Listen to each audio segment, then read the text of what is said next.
Controversial retailer Steinhoff has apparently offered 30 million rand to the NPA and the Hawks to investigate alleged fraud at the company.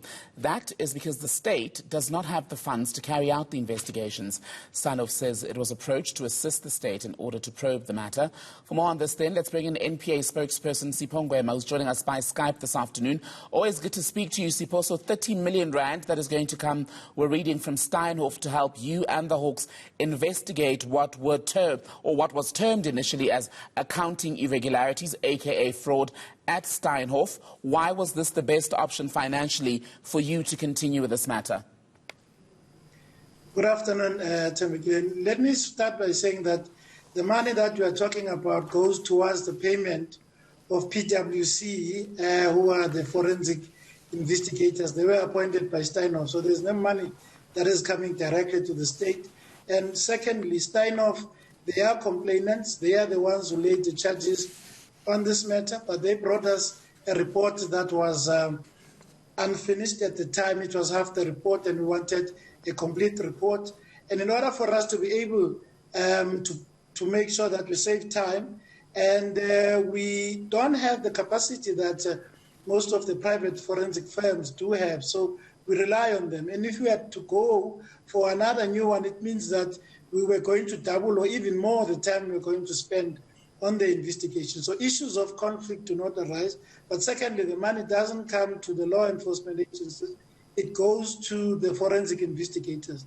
But say, we worked on VBS on the forensic investigation, but was done by and paid by probably people linked to the complainant. So it's nothing new. It happens, and it assists us to make sure that we get to the bottom of the matter and we save time with regards to a complete, very complicated investigation like this one.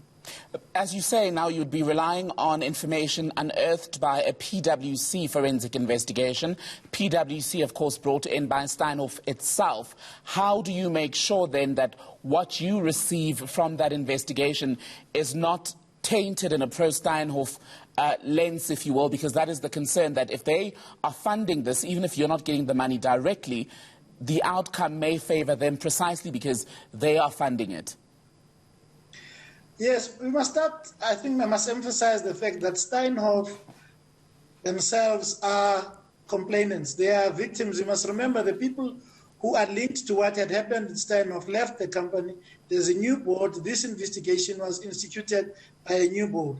However, what we have also done to safeguard our interest is to make sure that we insulate Steinhoff from the forensic investigation. So the forensic investigators report directly to the investigating team, and there's no link with Steinhoff.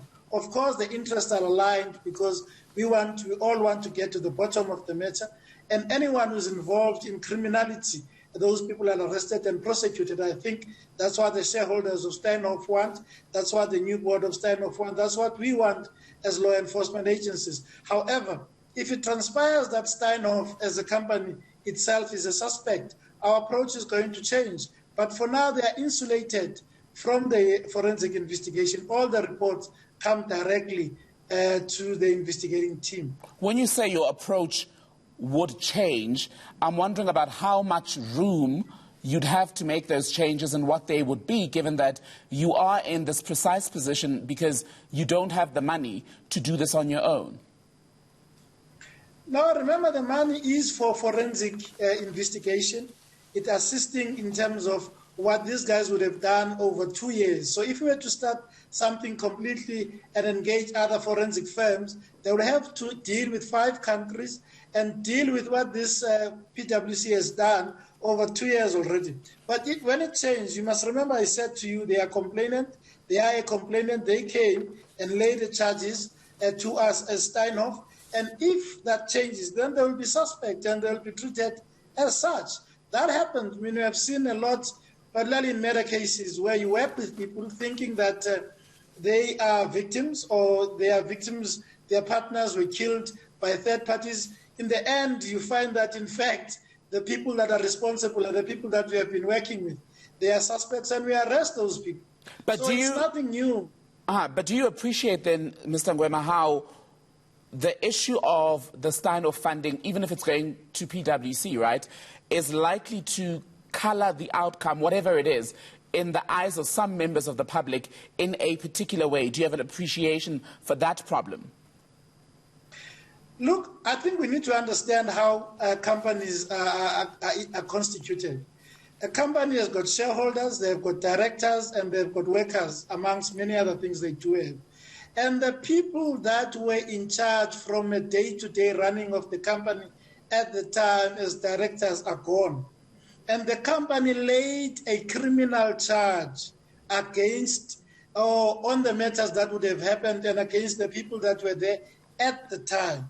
So I think that we need to familiarize ourselves with the animal called the company and why that company, which are also victims, have laid a charge, and how then an investigation would ensue. I think we need just to understand that there is no conflict here because, as I said, the interests are aligned.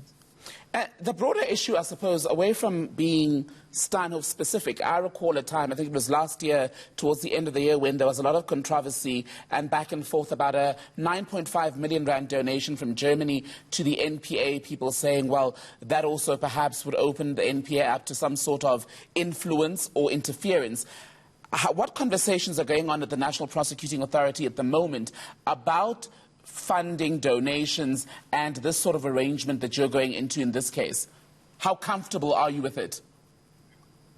Look, there's an ongoing discussion on that. You must remember at the time, we are the ones who disclosed it, that it was happening, and it's for strengthening our ethical component.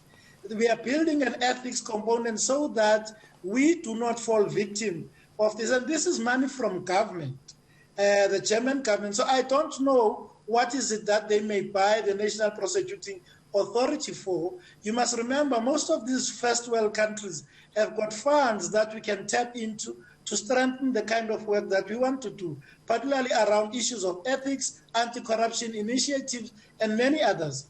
So we do talk about those things, but also we say we need to be transparent, and we are building mechanisms now that we may want to announce in the future in terms of how do we safeguard that, how do we get transparent, do we form structures that are going to look into those funding and then approve or disapprove of a particular funding that is coming from a particular structure.